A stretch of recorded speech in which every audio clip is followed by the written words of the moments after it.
The quiet town of Thornbridge, lost among the green hills of Devonshire, had always been known for its tranquility and idyllic atmosphere.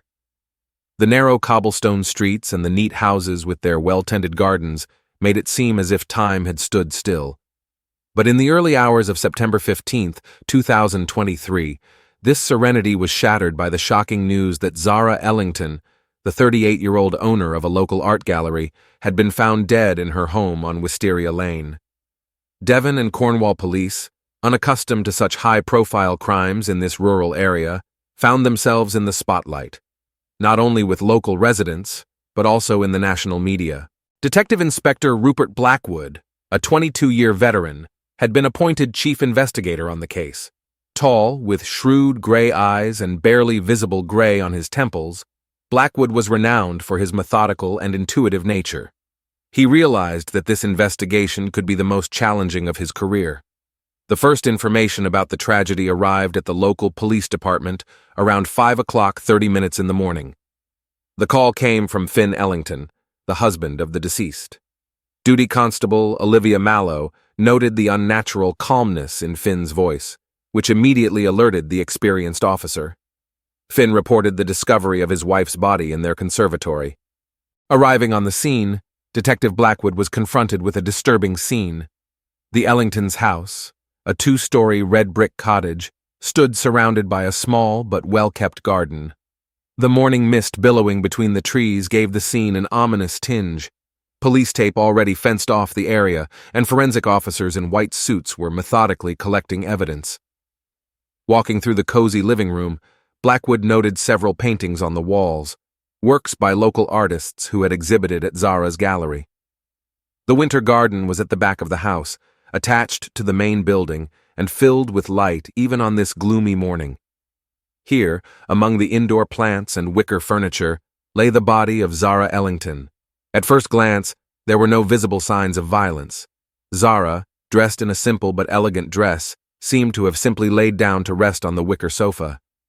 However, the investigator's experienced eye noticed a few oddities: a slightly crumpled rug next to the sofa, an overturned vase with a bouquet of wildflowers on the coffee table, and a barely visible lipstick mark on a teacup. Dr. Imogen Frost, the medical examiner, was already examining the body. Her red hair was gathered into a tight bundle, and behind the thick glasses, her attentive eyes studied every detail. After a brief exchange of observations with Blackwood, Frost expressed her suspicions of possible poisoning, pointing out the slight bluish tint to the victim's lips and the fine petechiae on the sclerae of her eyes. Blackwood, after mulling over the information, instructed his assistant, Sergeant Ashley Donovan, to check for any known allergies or health problems in the victim and to locate the husband for further questioning. Once out in the garden, the detective found Finn Ellington sitting on a bench under an old apple tree. The man looked shaken, his eyes staring off into nowhere. Blackwood approached him, trying to gauge his condition and demeanor. During a brief conversation, Finn recounted the events of the previous evening. He said he and Zara had eaten dinner together, after which she had stayed behind to work on a catalog for a new exhibition at the gallery, and he had gone to bed. In the morning, finding his wife absent from bed, he went in search of her and found the body in the conservatory. Blackwood watched Finn carefully, noting every detail of his behavior. Something about his calmness seemed unnatural, but it could also have been a manifestation of shock at what had happened. The detective asked the standard questions about Finn's whereabouts the night of the incident and possible witnesses who could corroborate his alibi. At that moment, Sergeant Donovan approached them, reporting the discovery in Mrs. Ellington's office. Blackwood, after apologizing to Finn, followed his assistant into the house, feeling the case growing more confusing by the minute. The small room that served as Zara's home office was a creative mess. The walls were hung with sketches and photographs, catalogs and file folders cluttered on the desk. Donovan pointed to an open desk drawer where a piece of paper that looked like a suicide note lay. Blackwood scrutinized the document. It was written in uneven handwriting, an apology to Finn, and a hint that he couldn't go on with his life. The last word had been heavily crossed out, making it unreadable. However, the date on the note had been stamped 3 weeks earlier, and the handwriting, though similar to Zara's, had some minor differences. The detective instructed Donovan to send the note for examination and to check to see if Mrs. Ellington had life insurance. Leaving the office, Blackwood paused in the hallway, trying to piece together everything they had learned that morning. The sudden death, the possible poisoning, the suspiciously calm husband, and now this strange note all didn't add up to a coherent picture.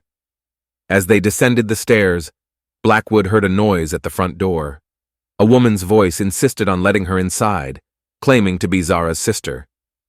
The detective quickened his step, realizing that the appearance of a new character could both shed light on what was going on and further confuse the investigation. As he approached the door, Blackwood braced himself for another twist in this mysterious story.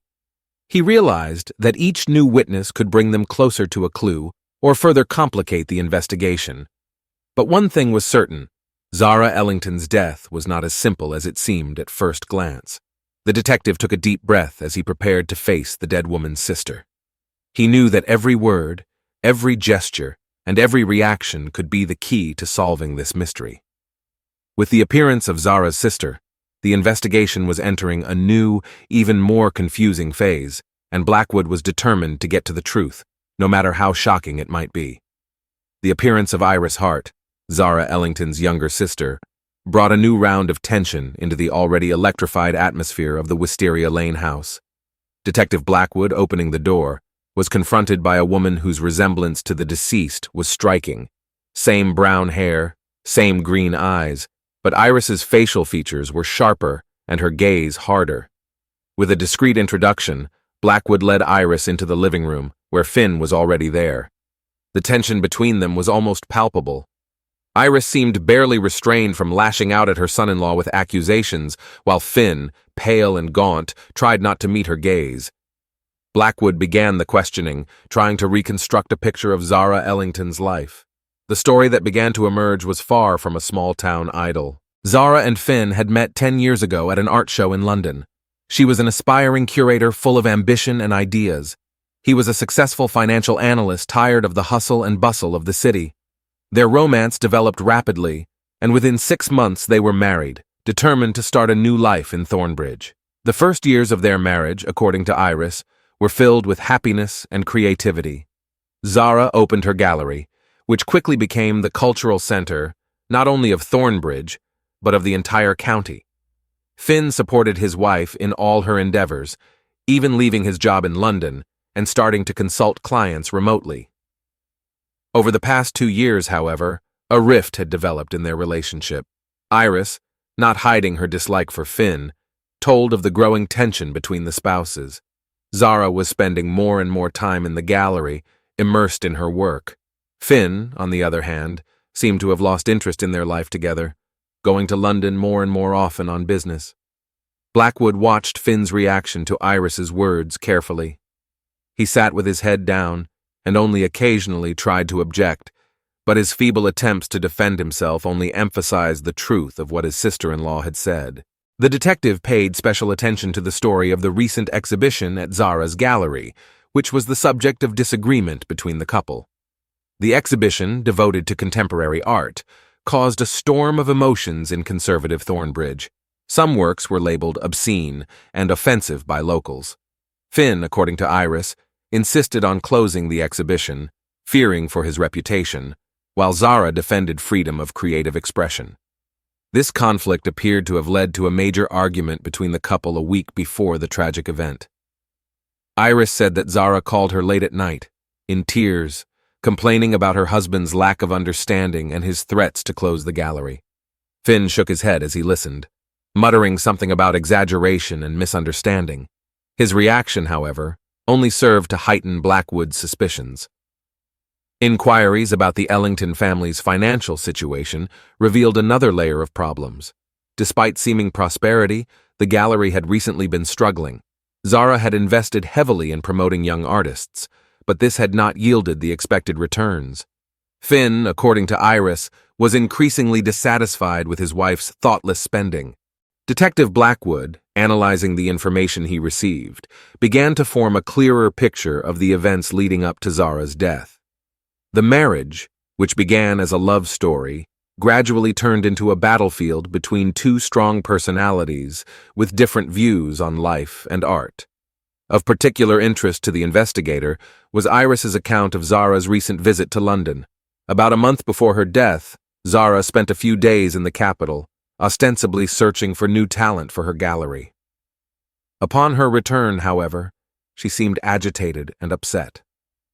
Iris speculated that her sister might have learned something unpleasant about her husband, but Zara refused to discuss the details of her trip. Finn, commenting on the information, looked genuinely surprised.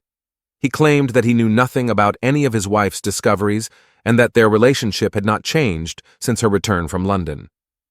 Blackwood, collating the facts, noticed an inconsistency in the dates.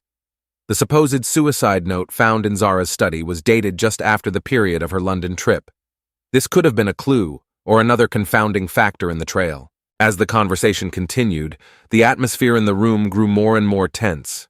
Iris was casting accusing glances at Finn, not hiding her hostility, while he slipped deeper and deeper into a state of suppressed stupor.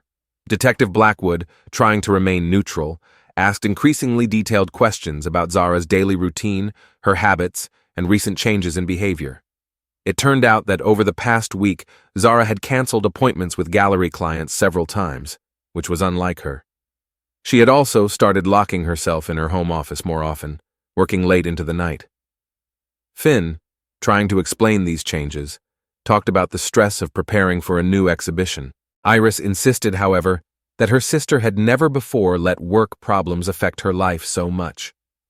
Blackwood paid particular attention to the question of Zara's social circle. Apart from gallery clients and a few close friends, she did not seem to have a wide circle of acquaintances in Thornbridge. However, Iris had mentioned the recent appearance in her sister's life of a certain mysterious art consultant, with whom Zara communicated mainly online. This information interested the detective, and he asked for access to Zara's computer and phone. Finn hesitantly agreed, but noted that his wife had always been very protective of her privacy, especially in matters related to the gallery. As the investigation delved into the details of Zara Ellington's life, Blackwood became more and more convinced that behind the facade of a prosperous married couple hid a complex relationship filled with reticence and hidden conflicts. The detective realized that the key to solving the mystery of Zara's death may lie in the events of the last month of her life. What really happened during her trip to London? Who is the mysterious art consultant? And what role does Finn, whose behavior raised more and more questions by the hour, play in all of this? Blackwood decided that the next step would be to scrutinize the gallery's financial records and the Ellingtons' personal accounts. He also planned to interview gallery employees and clients with whom Zara had interacted recently. As the detective wrapped up this lengthy and emotionally intense conversation, he realized that this was only the beginning of a complex investigation. Zara Ellington's death, initially thought to be a possible accident, now appeared to be the result of a complex intertwining of personal and professional conflicts. As he left the Ellington home, Blackwood cast one last glance at the photograph of Zara standing on the mantelpiece. The smiling woman, full of life and energy, looked up at him from the photograph as if urging him to solve the mystery of her untimely death. The detective made a silent vow to himself to get to the truth, however unsightly it might turn out to be. The next morning, Detective Blackwood arrived at Zara Ellington's art gallery, located in the center of Thornbridge. The small two-story Victorian building with the elegant sign Wisteria Gallery looked inappropriately quiet and abandoned. Police tape at the entrance deterred the few passers-by who cast curious glances at the place that had become the center of the city's gossip. Inside the gallery, the detective was greeted by Olivia Gray, Zara's assistant. The young woman with short red hair looked exhausted and depressed. Her eyes were red from sleep deprivation and tears. Blackwood began a cautious questioning, trying not to pressure the obviously distraught employee. From Olivia's account, a picture of the last days of Zara's life was emerging.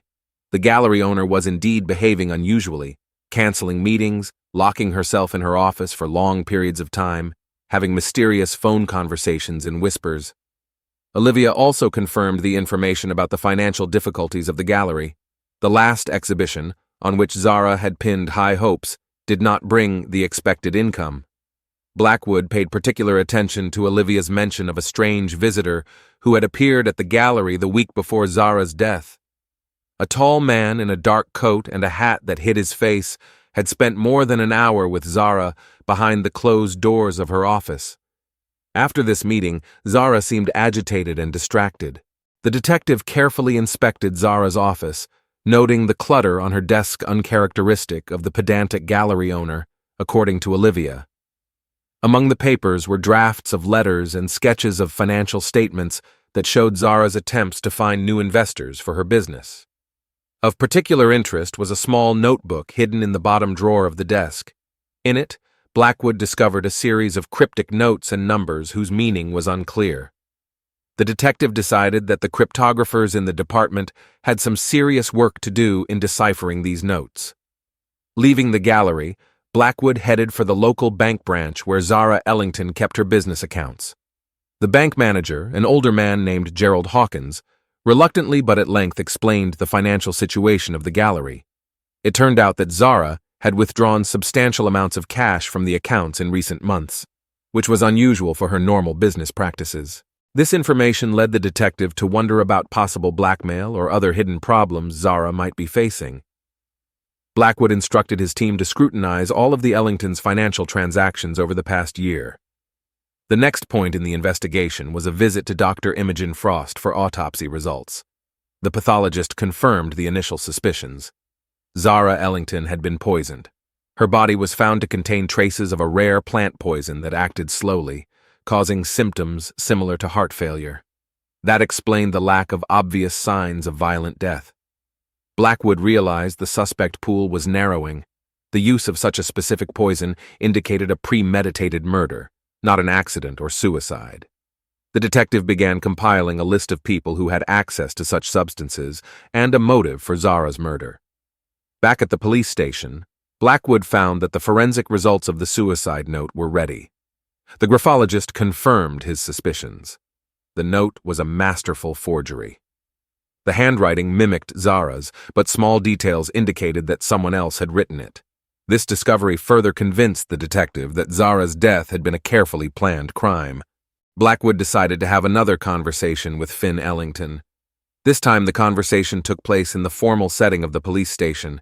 Finn looked even more exhausted and nervous than he had during their first meeting. The detective methodically asked questions about the family's financial situation, recent conflicts with Zara, and his own movements on the day of his wife's death. During the interrogation, Finn admitted that their marriage had indeed fallen on hard times. He spoke of his growing frustration with Zara's financial decisions and her obsession with the gallery to the detriment of their personal life. However, he adamantly denied his involvement in her death, insisting that despite the problems, he still loved his wife. Blackwood watched Finn's reactions carefully, noting the moments when he became nervous or confused. The way Finn evaded direct answers to questions about his whereabouts the night before Zara's body was discovered seemed particularly suspicious. After questioning Finn, the detective met with Iris Hart, Zara's sister. Unlike their first meeting, Iris seemed more collected and determined. She brought several of her sister's personal belongings, including an old diary she said Zara had kept in recent months. Iris shared her suspicions about Finn. She recounted a strange phone conversation with her sister a few days before her death. Zara had been agitated and hinted at some big decision she was about to make.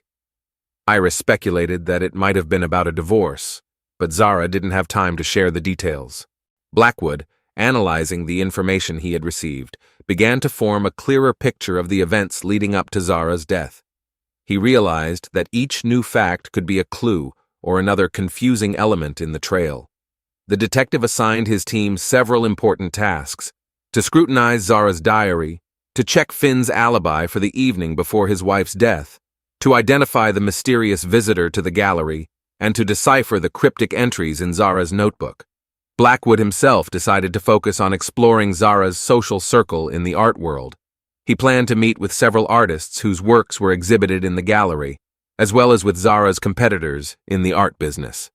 The detective suspected that the clue might lie in Zara's professional activities, not just in her personal life. That evening, reviewing the case files in his office, Blackwood couldn't escape the feeling that he was missing something important. Each new fact seemed only to complicate the picture of the crime. Who would want Zara Ellington dead?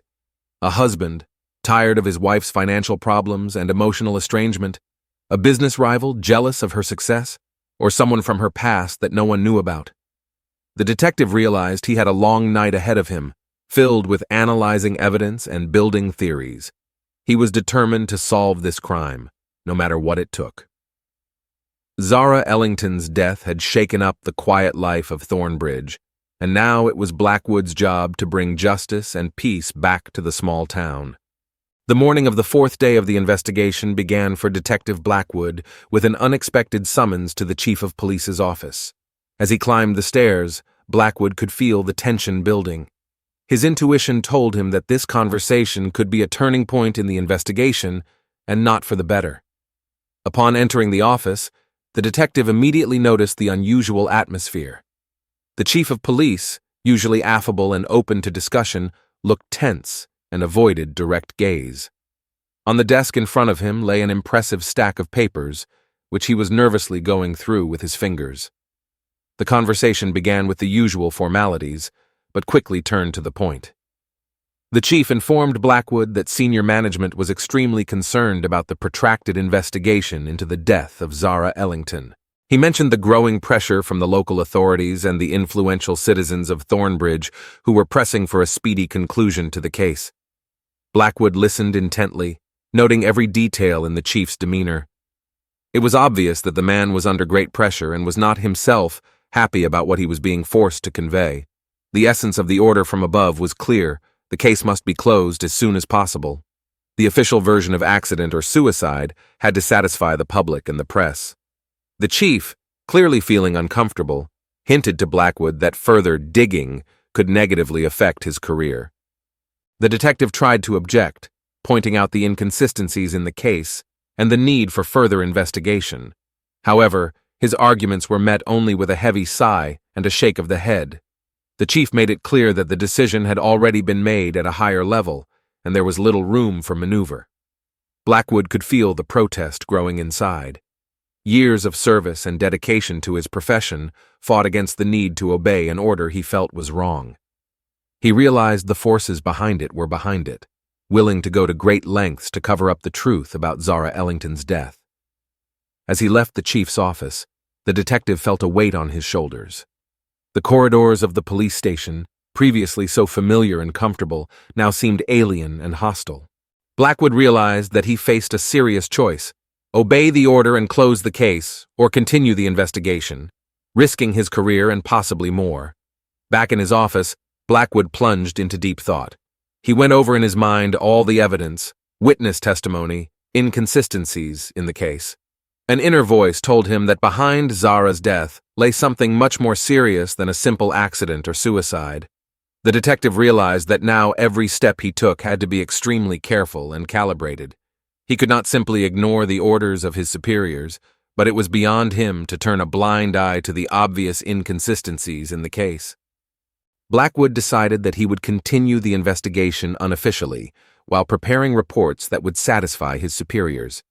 He recognized the risks of such a decision, but his sense of duty and desire for justice outweighed his fear of the possible consequences. That evening, sitting at his desk and reviewing the case files, Blackwood felt he was on the verge of something more than a murder investigation. He was certain that Zara Ellington's death was the key to solving a mystery that could shake the foundations of the quiet town of Thornbridge. With these thoughts in mind, the detective set about devising a new plan of action, realizing that he was now acting virtually alone, against an unseen but clearly powerful adversary. Blackwood was ready to go all the way, despite all the obstacles and dangers that awaited him along the way. Detective Blackwood, who had decided to continue the investigation unofficially, realized that now every step he took had to be extremely careful. He began by reanalyzing all available data, trying to find new connections and leads.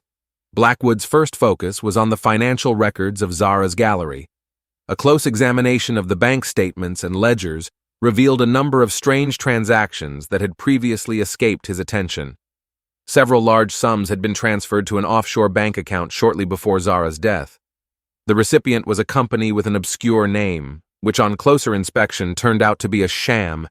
This discovery led the detective to consider a possible connection between the financial fraud and the murder. He began to suspect that behind the facade of a respectable gallery could hide a money laundering scheme. But who was behind it? Was Zara involved in the illegal activity, or was she a victim of it? At the same time, Blackwood continued to monitor Finn Ellington. The husband of the deceased was behaving more and more strangely. The detective noticed that Finn often meets with unknown people in uncharacteristic places for him, in small cafes on the outskirts of the city, in the park late at night. Once, Blackwood had even spotted Finn handing some kind of package to a man in a black suit near an abandoned warehouse. Suspicions were heightened when Blackwood learned from his informant at the bank that Finn had recently tried to get a large loan against the house, and he wanted to do it quickly and without any questions asked. Why did he suddenly need such a large sum of money? The behavior of Iris, Zara's sister, was no less questionable. After their last conversation, Blackwood had noticed that she was also being followed by some people. One day, while passing by her house, the detective heard a loud argument. Iris was yelling at someone, mentioning arrangement and betrayal. Who was she saying it to, and what was she talking about? Blackwood decided to dig deeper into the sisters' past. He contacted an old friend of his in London who worked in the archives. A few days later, the detective received a package of documents that shed light on Zara and Iris's early years. It turned out that the sisters had a difficult childhood. Their father, a successful businessman, died under mysterious circumstances when the girls were 10 and 14 years old. The police then closed the case, writing everything off as an accident. But was it really true? Studying old newspaper clippings, Blackwood came across an interesting detail. In one of the photos from the funeral of the sisters' father, he noticed a familiar face. It was the same man in a black suit to whom Finn Ellington had recently handed a package. Who was this man, and what role had he played in the family's life for so many years? Meanwhile, rumors began to circulate in town about the possible closure of Zara's gallery. Several artists whose work was exhibited there went to the police to report some of the paintings missing. They claimed that Zara had taken their works on commission shortly before her death, but now the artworks seemed to have vanished. Blackwood began to suspect that the gallery might have been just a front for larger criminal activity. Perhaps forgeries of famous paintings were being passed through it, or even valuable artifacts were being smuggled. But what did this have to do with Zara's death? The detective decided to have another conversation with Olivia Gray, Zara's assistant. This time, he chose a neutral location for the meeting, a small cafe on the outskirts of Thornbridge. Olivia looked nervous and was constantly looking around. She told Blackwood that in the last weeks before her death, Zara had received strange calls and letters. The content of them was unknown to her, but after each such contact, Zara became increasingly anxious and irritable. Blackwood also learned from Olivia that the day before her death, Zara had asked her to send a package to London. The addressee was a certain lawyer whose name Olivia didn't remember. What was in that package, and why didn't Zara send it herself? The investigation was taking an increasingly confusing turn. Blackwood felt he was getting closer to a clue, but each new discovery raised more questions. He realized that he was affecting the interests of powerful people, and this made his position more and more precarious. One evening, driving home after a long day of investigation, Blackwood noticed he was being followed. A black car with tinted windows was moving slowly down the street, keeping its distance.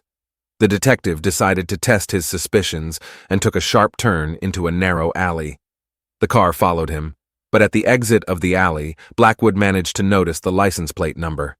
Running it through the database, he found that the car was registered to a company associated with the same offshore bank that had received the suspicious payments from Zara's gallery. Blackwood realized the circle was narrowing. He was sure that Zara Ellington's death was just the tip of the iceberg, hiding a criminal scheme involving powerful people in the city and possibly even the country. The detective decided to take a chance and break into the gallery at night. He hoped to find documents or evidence there that could shed light on the whole convoluted story. Choosing a night when the moon was hidden by clouds, Blackwood cautiously entered the building through the back door. Inside the gallery, there was an oppressive silence. The beam of a flashlight picked out the outlines of paintings and sculptures from the darkness. Blackwood walked slowly toward Zara's office, trying to keep his voice down. Suddenly, he heard the sound of footsteps on the second floor. Who else could be in the gallery at this hour? Holding his breath, the detective lurked behind a massive sculpture. The footsteps drew closer. In the dim light filtering through the windows, he saw the silhouette of a person descending the stairs. It was a woman, and Blackwood was surprised to recognize her as Iris, Zara's sister. What was she doing here in the middle of the night? Blackwood decided to follow her. Iris walked quickly through the gallery and headed for the back room. The detective followed her cautiously. Through the ajar door, he saw Iris open a secret safe, cleverly disguised as an ordinary cabinet. She pulled out a folder of some kind and began to look through the documents quickly. Blackwood realized that this could be a clue to the whole story. He decided to take a chance and make his presence known. Stepping into the room, the detective turned on the lights. Iris flinched and turned around abruptly, clutching the folder to her chest. Her face reflected a spectrum of emotions, from fear and surprise to determination and some strange relief. The unexpected meeting with Iris in the gallery deep in the night had been a turning point in Blackwood's investigation. Overcoming the initial shock, Iris seemed to have made up her mind. She gestured for the detective to sit down and began her story, which, at first glance, clarified many of the details of the case. Iris spoke of a complex money laundering scheme through a network of art galleries in which Zara was allegedly involved. According to her, her sister discovered the criminal network by accident and decided to gather evidence to turn over to the authorities. Iris claimed to have assisted her sister in this risky venture. Blackwood listened intently, noting every detail of Iris's story. She spoke smoothly, perhaps too smoothly for someone revealing such a shocking truth. The detective noticed how at times her gaze became detached, as if she were recalling a pre-prepared text. According to Iris's version of events, Finn Ellington wasn't directly involved in criminal activity, but his financial problems made him vulnerable to manipulation. She implied that the criminals might have used Finn to put pressure on Zara. Blackwood listened, analyzing every word. Iris's story sounded convincing, but something in her demeanor alarmed the seasoned detective. He noticed the way she was nervously rubbing the pendant around her neck, a gesture he'd seen her do before when she was tense or trying to hide something. Iris continued, recounting the last weeks of Zara's life. According to her, her sister was close to gathering all the evidence she needed. It was then that the strange calls and threatening letters began. Iris claimed that Zara planned to give information to the authorities and journalists at the same time to maximize publicity and protection. Describing the night of Zara's death, Iris seemed particularly disturbed. She recounted that her sister had called her late that night, speaking of her readiness to act. They had allegedly agreed to meet the next day, so that together they could relay the information to the authorities. But Zara did not live to see that meeting. Blackwood watched Iris closely as she talked about this. Her eyes glistened, but the tears seemed unnatural, as if they were faked. The detective recalled his suspicions about her past at the pharmaceutical company. Could Iris have had access to the substance that had poisoned Zara? Finishing her story, Iris handed Blackwood a folder of documents she had pulled from the stash. She claimed it was the very evidence Zara had collected. The detective cautiously accepted the folder, realizing that its contents could be the key to solving the entire case. As Blackwood took a quick look through the documents, a strange detail caught his attention. On some of the papers were faintly visible fingerprints left in ink. These prints did not belong to either Zara or Iris. The detective had already studied them in the course of the investigation. Whose fingers were they? Thanking Iris for the information, Blackwood left the gallery, feeling that the clue was close but still eluding him. He decided to once again scrutinize the alibis of all the suspects for the night of Zara's death. The next morning, the detective began by canvassing the Ellingtons' neighbors.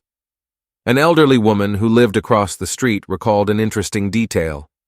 On the night of Zara's death, she had seen someone leaving the Ellington house late at night. Because of her poor eyesight, she could not accurately describe the person, but she was certain it was a female figure. This information made Blackwood wonder. If Iris was telling the truth about the phone conversation with her sister, how could she have been at the Ellington house at the same time? Or was the neighbor mistaken? The detective decided to check Zara's phone records for the past month. The analysis revealed an interesting pattern. Zara did indeed talk to her sister frequently, but there were a few other numbers that she had spoken to unusually long and often. One of those numbers belonged to Finn, which wasn't surprising for a married couple. But the second number intrigued Blackwood. It was registered to a company associated with the very offshore bank where the suspicious payments from the gallery were coming in. Blackwood decided to follow up with Finn. Several days of surveillance yielded unexpected results. Finn regularly met with Iris in deserted places, in the park, in a cafe on the outskirts of the city. These meetings seemed too intimate for a brother-in-law and sister-in-law to be mere socializing. The detective began to suspect that the relationship between Finn and Iris might be deeper than it seemed at first glance. Could there have been an affair between them? And if so, how long ago had it started? Blackwood went back to studying the gallery's financial records. Now aware of the possible connection between Finn and Iris, he noticed an interesting detail. Some of the suspicious transactions coincided with Zara's trips to London. Could Iris have used her sister's absence to pull some sort of shenanigans through the gallery? All these new facts were adding up to a disturbing picture. Blackwood felt he was getting closer to a clue, but there was still a key element missing. The detective decided to talk to Olivia Gray, Zara's assistant, once again. This time he chose a neutral place to meet, a cafe in a neighboring town. Olivia, feeling safe away from Thornbridge, told something shocking. A few days before her death, Zara had asked her to make copies of all the gallery's financial records for the past year. Zara looked worried and implied that someone close to her had betrayed her trust. This information was the final piece of the puzzle. Blackwood realized that Zara had probably discovered something just before she died. Something related to the gallery's finances and someone in her inner circle. Back in Thornbridge, the detective decided to set up a confrontation between Finn and Iris. He invited them both to the police station, ostensibly for additional testimony. Blackwood planned to watch their reactions when they unexpectedly confronted each other. Finn arrived first, looking nervous and exhausted. Iris showed up half an hour later, outwardly calm, but Blackwood noticed her hands shaking. When they saw each other in the interview room, the detective watched their reactions carefully. For a moment, a look of panic flashed across their faces, quickly replaced by a look of feigned surprise. Blackwood began his interrogation, methodically recounting all the facts he had gathered. He talked about financial fraud, about suspicious meetings, about calls from unknown numbers. With each new fact, Finn and Iris grew more and more tense. It culminated when the detective mentioned Zara's last discovery shortly before her death. He watched the suspect's reactions carefully. Iris went pale and Finn swallowed nervously. They exchanged quick glances that didn't escape the experienced investigator. Blackwood felt the pressure building. He was sure the truth was about to come out. All that was left was one final blow to bring down the house of cards of lies that Finn and Iris had built. The detective pulled out the folder containing the documents he'd gotten from Iris at the gallery. He opened it slowly, preparing to present the evidence that was going to dot all the I's in this complex and confusing case. The interrogation room filled with tense silence as Detective Blackwood opened the file folder. Finn and Iris, who sat across from him, exchanged anxious glances. Blackwood slowly spread the papers out on the table, watching the suspect's reactions carefully. The first document he presented was a copy of a bank statement showing a series of large transfers from the gallery account to Iris's personal account. These transactions coincided in date with Zara's trips to London. Iris tried to explain it away as legitimate consulting fees, but her voice shook, betraying uncertainty. Blackwood then pulled out the results of the toxicology report. He explained that the rare poison found in Zara's system could only have been obtained through the pharmaceutical company Iris used to work for. Iris's face turned pale, and Finn fidgeted nervously in his chair. The next blow was the phone records between Finn and Iris. The frequency and duration of those calls clearly indicated a closer relationship than just brother-in-law and sister-in-law socializing. Finn tried to justify himself by talking about business discussions, but his arguments were unconvincing. It culminated with the revelation of love correspondence between Finn and Iris, dated a few months before Zara's death. These messages left no doubt about the nature of their relationship. Blackwood explained that these letters were found in a hiding place in the Ellington house that only Zara knew about. Under the pressure of the evidence, Finn and Iris's facade of innocence began to crumble. Iris, unable to bear the strain, was the first to break. She confessed to an affair with Finn that began before Zara's death. They planned to be together, but were afraid of the scandal and financial consequences of divorce. Finn, seeing that there was no point in denying it, complimented Iris's confession. He told how Zara had discovered their affair and threatened to expose everything, including the financial scams Iris was pulling through the gallery. Zara was willing to lose everything to avenge her betrayal. Iris, through tears, confessed to her sister's murder. She described how she had put poison in Zara's evening tea, knowing of her habit of working late in the conservatory. The plan was to make death look natural, perhaps from a heart attack. Blackwood listened carefully to their confessions, noting every detail. He realized that there was not only passion behind the crime, but greed as well. Iris had confessed to using the gallery to launder money, and Zara had begun to suspect something. Killing her sister solved two problems at once. It removed an obstacle to their relationship with Finn and prevented financial crimes from being exposed. Finn, though not directly involved in the murder, admitted his complicity after the fact. He helped Iris cover her tracks, taking advantage of his position as an inconsolable widower. As the details came together, Blackwood felt a mixture of satisfaction at the case solved and bitterness at the human tragedy unfolding before him. Love, betrayal, greed, all of these factors had woven themselves into the tangled ball that led to the murder. Following their confessions, Finn and Iris were immediately arrested. News of the solving of the murder and the arrest of the perpetrators quickly spread throughout Thornbridge. The people of the town were shocked to learn the truth about the events that had seemed so mysterious. In the following days, Blackwood worked on all the necessary paperwork and preparing the case for the prosecutor's office. He also met with Olivia Gray to thank her for her help in the investigation. Olivia, still in shock at what had happened, admitted that she had never suspected Iris of anything like this. The investigation also uncovered a wider network of financial crimes connected to the gallery.